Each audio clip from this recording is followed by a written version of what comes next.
ये video lecture आप क्यों देख रहे हैं, आप क्यों सुन रहे हैं? क्योंकि आप समझना चाहते हैं कि लिटरेचर रिव्यू क्या होता है, लिटरेचर रिव्यू कब लिखते हैं, लिटरेचर रिव्यू कैसे लिखते हैं, लिटरेचर रिव्यू की लेंथ कितनी होती है, लिटरेचर रिव्यू के लिए मटेरियल कहाँ से लिया जाता है और इस लिटरेचर रिव्यू को अरेंज कैसे किया जाता है, इसके लिए कौन कौन से स्टेप्स फॉलो किए जाते हैं।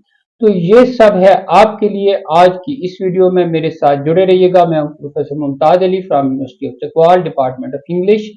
तो आइए समझते हैं कि लिटरेचर रिव्यू क्या होता है। अब लिटरेचर और रिव्यू ये दो वर्ड्स का कॉम्बिनेशन है, एक है लिटरेचर और एक है रिव्यू। अब लिटरेचर और रिव्यू को समझने से पहले एक बात आपको पता होनी चाहिए कि आप लिटरेचर रिव्यू कब कब करते हैं। एक तो अगर आपको किसी यूनिवर्सिटी में, किसी कॉलेज में कहा जाए कि आपने किसी टॉपिक का लिटरेचर रिव्यू करना है, तो उस वक्त आपने सिर्फ लिटरेचर रिव्यू करना होता है। दूसरा ये होता है कि आप किसी इंस्टीट्यूशन में आप कोई थीसिस कर रहे हैं, किसी भी लेवल का थीसिस है, आपका एमफिल का थीसिस हो सकता है, आपका बीएस का थीसिस हो सकता है, आपका कोई इवन जो है पीएचडी का थीसिस हो सकता है, या आप कोई रिसर्च आर्टिकल लिख रहे हैं, रिसर्च प्रपोजल लिख रहे हैं, तो वहां पर आपको लिटरेचर रिव्यू की जरूरत पड़ती है। तो ये तो हो गई दो बातें। अब लिटरेचर और रिव्यू को हम समझते हैं। जब आप कोई टॉपिक सिलेक्ट करते हैं तो ये एक बात हकीकत है कि उस टॉपिक पे पहले से बहुत सारे लोगों ने काम भी किया होता है।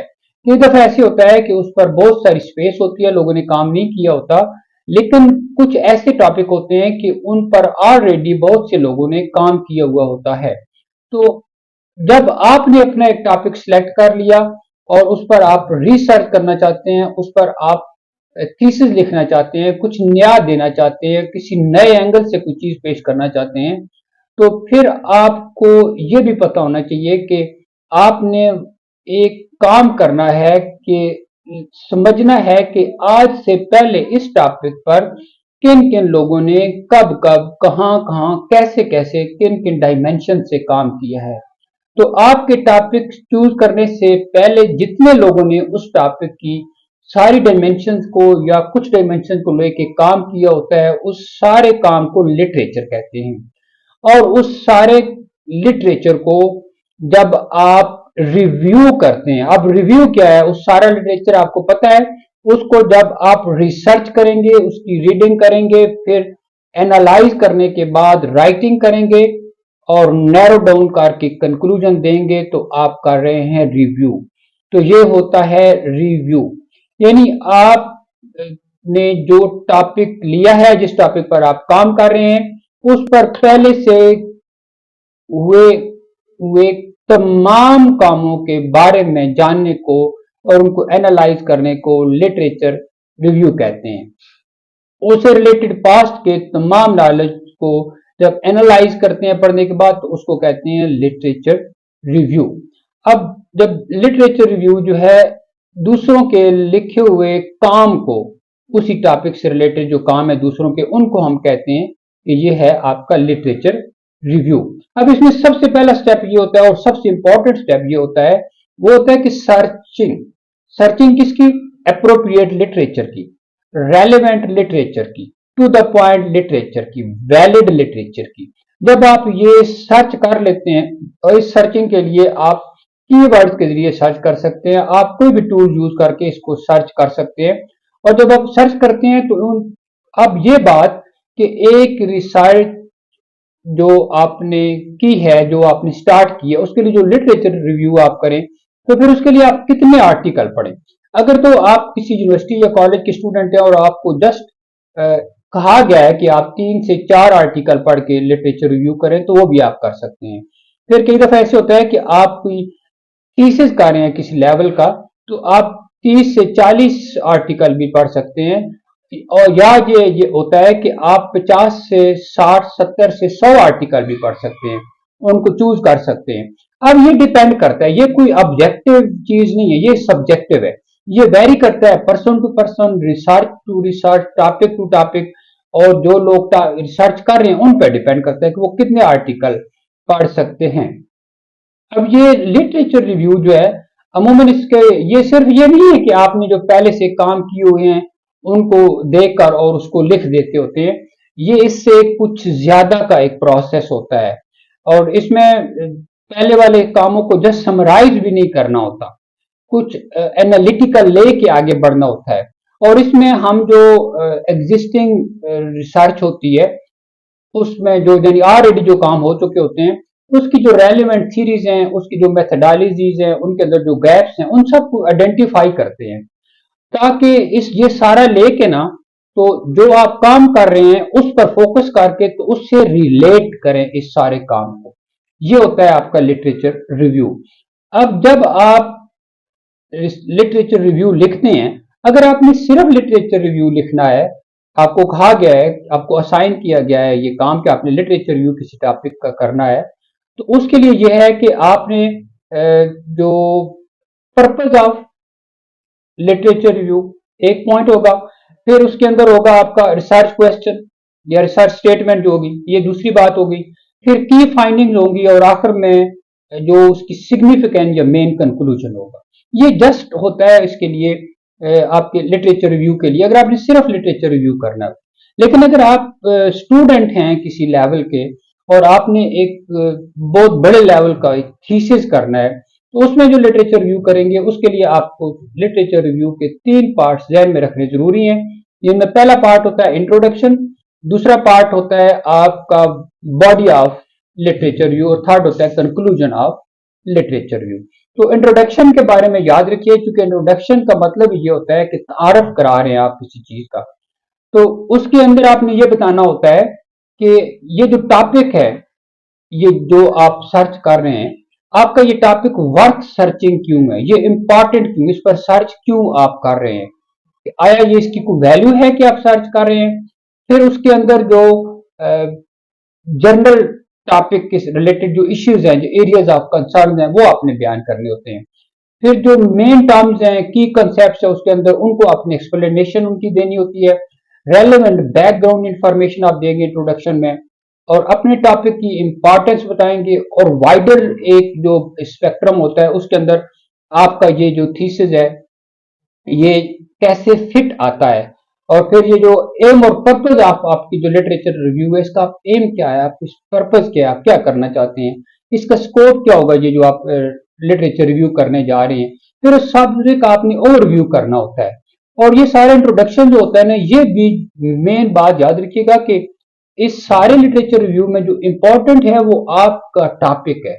जो अगर ऑथेंटिक रिसर्च करनी है तो फिर आप खुद रिसर्च करना चाहते हैं, आप किसी से लिखवाते नहीं है, काम नहीं कराते, ऑथेंटिक रिसर्च करनी है, तो फिर आपको उसके लिए word to word, word for word पढ़ना चाहिए, अंडरस्टैंड करना चाहिए, इन डेप्थ उनके कॉन्सेप्ट को लेना चाहिए, उनके जो काउंटर कॉन्सेप्ट हैं उनको भी लेना चाहिए जितने लोगों ने पेपर वो लिखे हैं, फिर उनके रेफरेंसेस भी लेने चाहिए।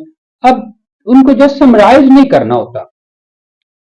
अब बॉडी ऑफ लिटरेचर व्यू का मतलब होता है कि आपने ऑर्गेनाइज करना होता है। बस पहले जो आपने इंट्रोडक्शन दिया होता है ना, वो होता है कि वाई, ये क्यों है। अब जो दूसरी बात है लिटरेचर रिव्यू में ऑर्गेनाइज, वो होता है कि हाउ। अब हाउ में आपने ये बताना होता है कि इसमें क्रोनोलॉजिकल ऑर्डर में जो आपका टॉपिक है वहां तक, जहां से उस टॉपिक के बारे में काम शुरू हुआ है, क्रोनोलॉजिकल ऑर्डर में चलते चलते चलते आपके टॉपिक तक जो उसने स्टेप्स कवर किए हैं उन सबको आपने लिखना होता है। और इसमें स्टेप बाय स्टेप चीजों को यहां तक लेके आना होता है। और इसमें जो करंट स्टेज होती है आपके टॉपिक से रिलेटेड, जो करंट जो स्टेज है, किस स्टेज पर आप ये टॉपिक है, वो आपने उसके अंदर बयान करना होता है। सब सोर्सेज नहीं लिखने होते, ये बात याद रखिएगा कि आपने अगर 50 आर्टिकल पढ़े हैं तो 50 के 50 आर्टिकल के सब सोर्सेज, सब रेफरेंसेज नहीं लेने। आपने अपने टॉपिक को ध्यान में रखते हुए ये बताना होता है कि इस टॉपिक को मोल्ड करने में, इसको शेप करने में, इसको इसकी वर्थ बढ़ाने में, इसको यहां तक पहुंचाने में कौन कौन से इंपॉर्टेंट जो कॉन्सेप्ट थे, थीरीज थी, मेथडोलॉजीज थी, आइडियोलॉजीज थी, कौन कौन सी चीजों ने इनको शेप किया है। इससे लिटरेचर रिव्यू जो होता है ना, उसकी अहमियत जो है वो बढ़ जाती है। फिर आप इसके अंदर जो जितनी भी चीजें आपने ली हुई हैं सारी, उसका आपने जैसे आप स्ट्रक्चर करते हैं, अब बॉडी में सिर्फ पहले से किए गए कामों के रेफरेंसेस ही नहीं देने होते, बल्कि उनको क्रिटिकली एवेल्युएट भी करना होता है। जैसे आप जो समरी करते हैं, यानी समराइज करना है अगर आपने, तो जस्ट समराइज नहीं करना कि उनको देख के लिख दिया। Summarise plus analyse. जब समराइज और एनालाइज करेंगे तो फिर उसको आप करेंगे इंटरप्रेट, और जब आप इंटरप्रेट करेंगे तो फिर आप उनको क्रिटिकली एवेल्युएट करते हैं, जिसमें आप कंपैरिजन भी कर सकते हैं, कंट्रास्ट भी कर सकते हैं चीजों का, बातों का, आइडियाज का, मेथडोलॉजीज का, थ्योरीज का। तो जब आप ये काम कर लेते हैं तो इसका मतलब ये होता है कि आपने अपने इस लिटरेचर रिव्यू को बहुत ही हद तक कवर कर लिया है।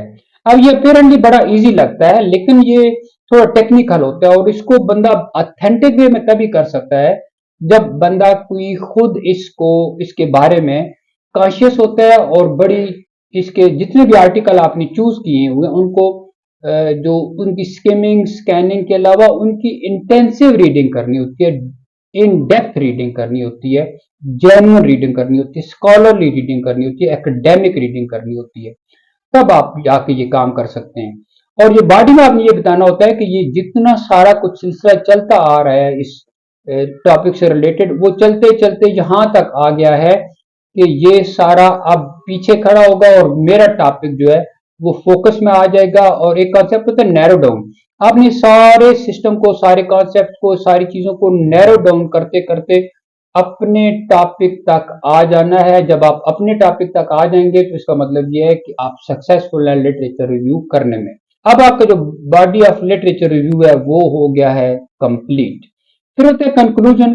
तो कंक्लूजन का मतलब ये होता है कि पर्पस, मैसेज, आउटपुट, कल आने वाले कल के लिए जो आपके पढ़ने वाले हैं, जो आपके ऑडियंस हैं, जो रीड करेंगे इस रिसर्च पेपर को, जो रिसर्च आर्टिकल को, रिसर्च प्रपोजल को या इस थीसिस को, उनके लिए इसका फायदा क्या है, सिग्निफिकेंस उसकी क्या है, ऑब्जेक्टिव ऑफ स्टडी क्या है, मकसद क्या है, ये कल ये सिस्टम को, सोसाइटी को, जो इससे रेलेवेंट जितने भी लोग हैं उनको किस लेवल पर, आया वो सोशल सिस्टम पर, पॉलिटिकल सिस्टम पर, मॉरल सिस्टम पर, एथिकल या रिलीजियस सिस्टम पर, या नाम्स और वैल्यूज के हवाले से साइंटिफिकली कुछ देना चाहता है, या ह्यूमैनिटी से रिलेटेड कुछ है, अंडर द सन जो सोशल साइंसेज हैं या प्योर साइंसेज हैं, आया उनसे रिलेटेड जो भी आपका टॉपिक है वो आने वाले कल के लिए क्या पैगाम दे के जा रहा, आया वो, अगर आपका थीसिस आप लिटरेचर रिव्यू में ये पेश कर देते हैं और आपका थीसिस वाकई इस काबिल है कि वो प्रैक्टिकली अप्लाई होगा, उससे कुछ प्रैक्टिकल कंक्लूजन होंगे, और प्रैक्टिकल उसको अगर यूज किया जाएगा तो उसके एडवांटेजेस होंगे आने वाले लोगों के लिए, कंसर्न्ड पीपल के लिए, तो फिर आपका वो जो थीसिस है वो वैलिड होता है, और आपकी आइडियोलॉजीज या जो आपका जो जितना भी कॉन्सेप्ट है, जो लिटरेचर रिव्यू आपने दिया है, उसकी ऑथेंटिसिटी जो है वो यस हो जाती है। तो ये था जी सफर लिटरेचर रिव्यू के बारे में मेरे साथ आपका। अगर आपको वीडियो पसंद आए तो लाइक करें, शेयर करें, एंड थैंक्स फॉर वॉचिंग।